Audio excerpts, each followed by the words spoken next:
Jo here with another Time for Tea Designs video. I apologise if my voice is a bit croaky at the moment. I do have a little bit of a sore throat, but we'll power on through because today's video is a really fun one. We've got a few techniques to show you. I'm going to be doing some stenciling with this flower burst stencil here, as that was a request during our Facebook Live this week. I'm also going to be creating an action wobbler interactive element, which is really, really cool. And I'm also going to be talking a little bit about how I choose the background colours for my cards. So starting off with our fun stencil. Now, I love this stencil, and obviously there are lots of different elements to it. And I think that can be perhaps a little bit daunting, as you may feel that you have to colour in all of those elements in different colours.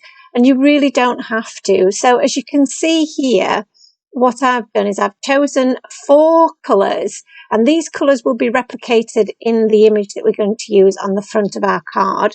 And I'm just arranging those in the 4 corners of my stencil. Our card is going to be a square card today, so this makes perfect sense to arrange it in this way.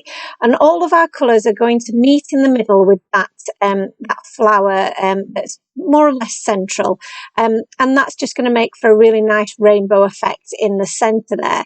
I'm just cleaning off my brushes as I go with my microfiber cloth, and that means that I don't have to change them in between my colours. And I'm using one of my small blender brushes now just to add some dots and highlights of green where I'd like them. And that's just to show that you can, if you wanted to, use these small brushes to create different colour leaves, different colour flowers within that stencil if you wanted. But I much prefer this look of just a bit of a rainbow effect across all of my stencil. So I'm using one of our square nesting dies now just to cut out the portion of that stencil that I want on the front of my card. And that's just slightly smaller than my 5-inch square card base. And I'm now thinking about what I'm going to do to highlight our little character. And the mini frame kit that we've got, die set that we've got, is perfect for this because they're the perfect size just to highlight our little character there. So I'm using some vellum to cut that out, and I've also decided on this smile sentiment from our smile scallop frame border die set. And this is where we started debating what colour cardstock we wanted in the background. But I'm just using different colours here, lining them up with my layout that I've selected just to see which one will work best. Now, we did decide on the blue, and the reason behind that is because this blue really brings out the colour of the blue that's in the cat's umbrella, but it also picks up the blue, the smallest part of blue that's in our stenciled background. And that's really important because I didn't want to have too much of the same colour. So if I'd used the yellow or the pink or maybe red, too much of that was in our background, and that meant that your eye would be drawn to your background rather than to our little character.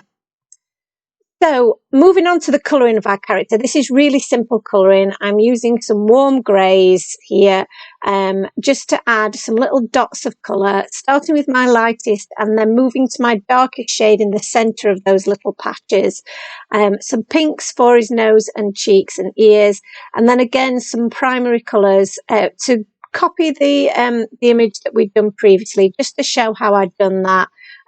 So the blue, yellow, red, and then the pink, and there I'm just using 2 shades, 2 complementary shades there, just to add a little bit of depth towards the top of that umbrella.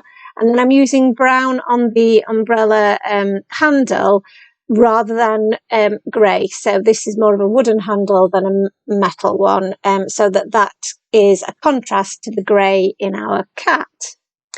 The smile sentiment I've put several times out of some black cardstock here, and I'm just layering those up with a bit of my glue. This gives us a little bit of dimension to our sentiment without us having to mess about with fiddly foam pads. And I'm going to do the same with the little dot over the eye. So I'm using a little bit of my masking tape just to keep the bottom one in place and make sure that I don't lose it on my craft desk while I'm completing the rest of my card. So now we can adhere our background. And I'm just checking which way around I want that. And I want the blue in the bottom corner. And then I'm using the outside portion of that frame die in vellum. And then the centre, I cut that again out of some black cardstock so that the centre portion would also be in black.